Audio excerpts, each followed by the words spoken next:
Assalamualaikum warahmatullahi wabarakatuh. Pada kesempatan kali ini kami dari kelompok kami akan mempresentasikan eh, laporan tugas UAS untuk mata kuliah Machine Learning. Adapun judul yang akan kami presentasikan pada kali ini yaitu evaluasi kinerja model logistik regression dalam prediksi diabetes, analisis akurasi, precision, dan recall. Sebelumnya, perkenalkan nama saya Muhammad Solidin Aziz, NIM 20401010027. Kemudian ada rekan saya. Saya sama Nafis Parohi dengan NIM 220401010011.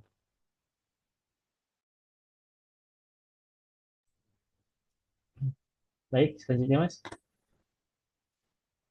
Adapun topik yang akan kita bahas pada kali ini, yang pertama adalah pendahuluan, kemudian yang kedua metode penelitian, yang ketiga pembahasan, dan yang terakhir penutup. Baik, untuk yang pertama, latar belakang, diabetes merupakan salah satu penyakit kronis yang terus meningkat di seluruh dunia. Penyakit ini dapat menyebabkan berbagai komplikasi serius seperti gagal ginjal, penyakit jantung, dan gangguan penglihatan. Oleh karena itu, deteksi dini menjadi kunci untuk dalam mengurangi risiko dan perkembangan penyakit ini. Machine learning dapat digunakan sebagai alat bantu dalam menganalisis data pasien dan memprediksi kemungkinan seseorang menderita diabetes. Machine learning memungkinkan identifikasi pola dari data medis yang dapat digunakan untuk dapat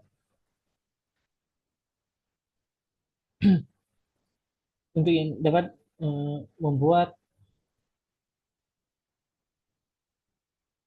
membuat keputusan yang lebih akurat dibandingkan metode tradisional. Salah satu metode yang sering digunakan adalah klasifikasi penyakit adalah logistic regression. Selanjutnya, Mas. Rumusan masalah yang pertama menganalisis data pasien, yang kedua membangun model machine learning menggunakan logistic regression, yang ketiga mengevaluasi performa model menggunakan metrik evaluasi. Tujuan penelitian yaitu untuk menganalisis dataset pasien dan mengidentifikasi faktor-faktor yang berpengaruh. Yang kedua, membangun model machine learning menggunakan logistic regression. Yang ketiga, mengevaluasi performa model menggunakan metrik evaluasi. Manfaat penelitian yang pertama membantu dalam proses pendeteksi dini diabetes.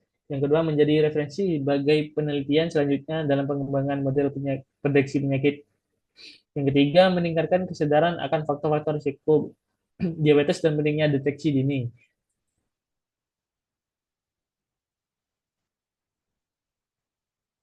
Dataset yang digunakan dalam penelitian ini berisi informasi medis termasuk variabel berikut: glukosa, tekanan darah, BMI, umur, riwayat keluarga, outcome, 0 sama dengan tidak diabetes, 1 sama dengan diabetes.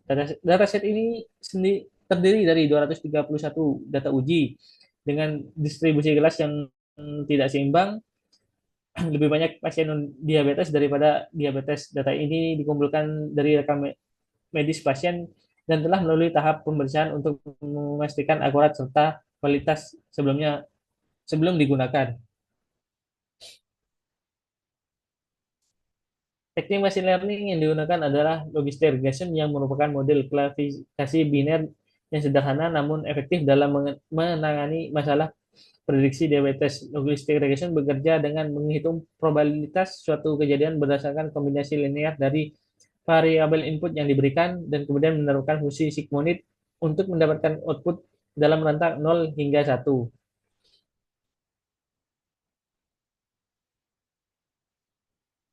Tahapan eksperimen yang pertama input library yang diperlukan dengan cara pandas untuk manipulasi data, NumPy untuk operasi komputasi numerik, Matplotlib, Matplotlib payload, Chevron untuk visualisasi data, Sklearn model untuk menangani bagian dataset, Sklearn processing standard scalar untuk normalisasi fitur agar memiliki skala yang sama, Sklearn linear model logistic regression, model machine learning yang digunakan dalam eksperimen ini.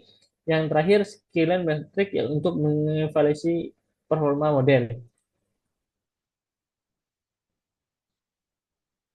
Tahapan eksperimen, load dataset yang digunakan disimpan dalam file CSV dan dimuat menggunakan pandas red CSV.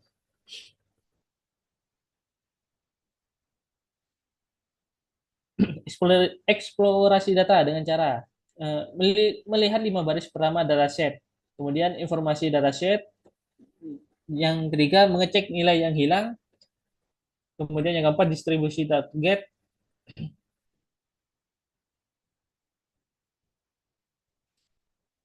Berikut adalah hasil yang ditampilkan dari dataset tersebut.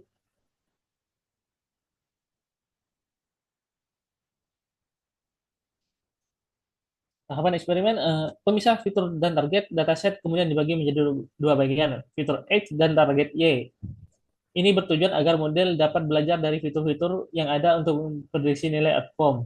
Normalisasi data dengan standar scalar agar skala data lebih seragam dan model dapat bekerja lebih optimal. Semua fitur dinormalisasi menggunakan standar scalar yang mengubah data sehingga memiliki distribusi dengan rata-rata 0 dan standar deviasi 1.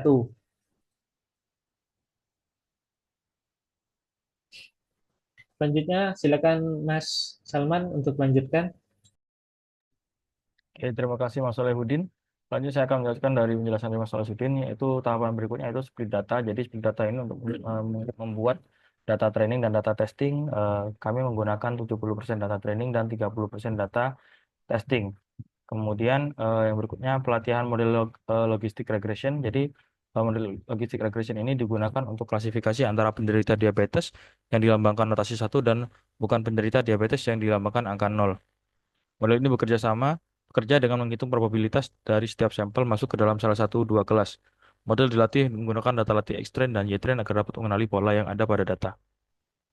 Kemudian tahapan berikutnya itu prediksi data uji. Setelah model dilatih, dilakukan prediksi terhadap data uji. Hasil prediksi ini akan dibandingkan dengan label sebenarnya untuk mengevaluasi performa model. Kemudian tahapan eksperimen lagi yaitu evaluasi model. Jadi evaluasi dilakukan menggunakan beberapa metrik yaitu akurasi model, confusion matrix, dan classification report. Ini berikan berikut penjelasannya.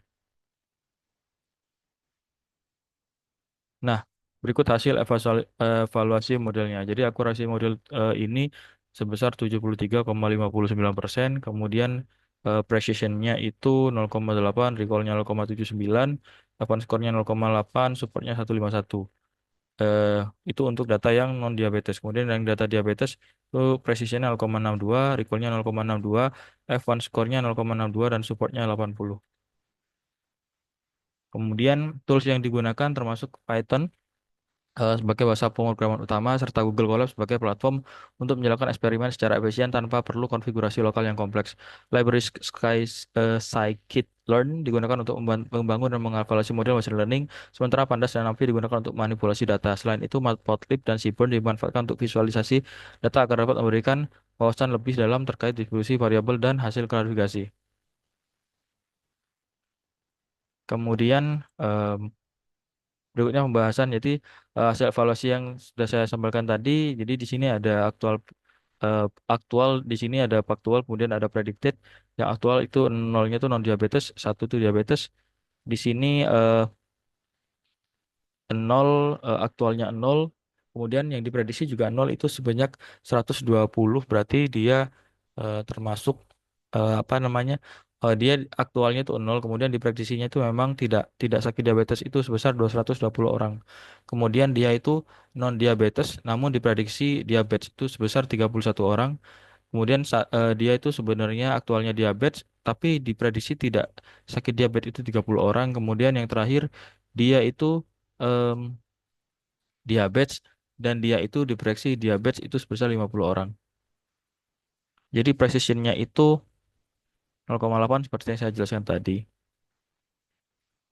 Jadi analisa hasilnya berdasarkan hasil evaluasi model menggunakan logistik regres dan diperoleh akurasi sebesar 74% yang menunjukkan bahwa model memiliki performa yang cukup baik dalam memprediksi apakah seorang menderita diabetes atau tidak. Meskipun demikian, akurasi yang tinggi tidak selalu menjamin bahwa model dapat mengklasifikasikan kedua kelas dengan baik, terutama dalam konteks medis di mana deteksi dini penyakit sangat penting. Kemudian dari konfusi masuk tadi, dapat diketahui bahwa model mampu mengidentifikasi 120 pasien non-diabetes dengan benar, yang disebut dengan true negatif, namun juga menghasilkan 30 data false positif. Yang tadi saya sebutkan bahwa ini 30 false negatif. False positif yaitu pasien sebenarnya tidak menderita diabetes tetapi diklasifikasikan sebagai diabetes. Kemudian dari klasifikasi report terlihat bahwa precision untuk kelas diabetes hanya sebesar 62%, yang berarti dari semua pasien yang diprediksi menderita diabetes hanya 62% yang benar-benar memiliki penyakit tersebut. Precision yang rendah ini mengindikasikan bahwa model masih memiliki tingkat kesalahan yang cukup tinggi dalam mengidentifikasi pasien diabetes, yang dapat menyebabkan pengobatan yang tidak tepat bagi sebagian pasien. Sebaliknya, precision untuk kelas non-diabetes mencapai 80%, yang menunjukkan bahwa model lebih andal dalam mengidentifikasikan pasien yang sehat dibandingkan mereka yang menderita diabetes. Evans score sebesar 0,62 untuk kelas diabetes mengindikasikan bahwa keseimbangan antara precision dan recall masih perlu ditingkatkan agar model dapat bekerja lebih optimal dalam menangani kedua jenis klasifikasi. Implikasi dan tantangan, salah satu tantangan utama dalam penelitian ini adalah tingginya jumlah false negatif, yaitu kasus di mana model gagal mendeteksi pasien diabetes yang sebenarnya positif. Dengan berikutnya lagi. Yang terakhir itu penutup. Jadi kesimpulannya model logistik regression yang diterapkan dalam penelitian ini menunjukkan akurasi sebesar 73,59% dalam prediksi diabetes berdasarkan variabel medis seperti kadar glukosa, tekanan darah, BMI, umur, dan riwayat keluarga.